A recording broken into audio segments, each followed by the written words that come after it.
Saint Martin সহ দেশের সীমান্ত নিরাপদ করতে সেনা ও নৌবাহিনী সার্বক্ষণিক মোতায়েন রাখার দাবি করেছে বিএনপি। পাশাপাশি সরকারি লুটের কারণে ব্যাংকের বুথগুলোতে টাকা মিলছে না বলেও অভিযোগ করেন তিনি। নয়াপল্টনের কেন্দ্রীয় কার্যালয়ে এক সংবাদ সম্মেলনে দলের সিনিয়র যুগ্ম মহাসচিব রুহুল কবির রিজভী আহমেদ এসব অভিযোগ করে বলেন, ভোটবিহীন সরকার পরনির্ভরশীল বলেই মিয়ানমারকে সমুচিত জবাব দিতে পারছে না।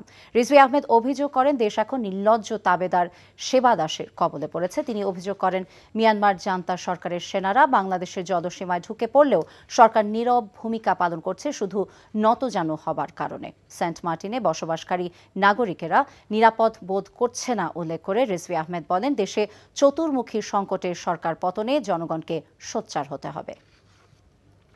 যে আমার দেশে একেবারে একটা উলম্ব অভিযান চলছে, একটা ভার্টিক্যাল ইন্ট্রুশনের মতো আমাদের সীমান্ত কি বলে যে অতিক্রম করছে, জলসীমা অতিক্রম করছে। সেন্ট মার্টিন থেকে আমাদের জনগণকে সরিয়ে নিয়ে আসা হচ্ছে। তো সেখানে ব্যাপক সেনাবাহিনী মোতায়েন এবং নৌবাহিনী সার্বক্ষণিক সেখানে প্রস্তুত থাকবে।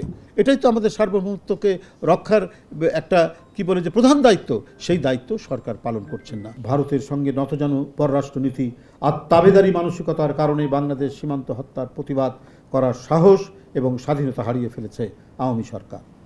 এখন জন্ম সনদ দিয়ে খোলো বিকাশ স্টুডেন্ট অ্যাকাউন্ট। নিজের বিকাশ নিজে কর।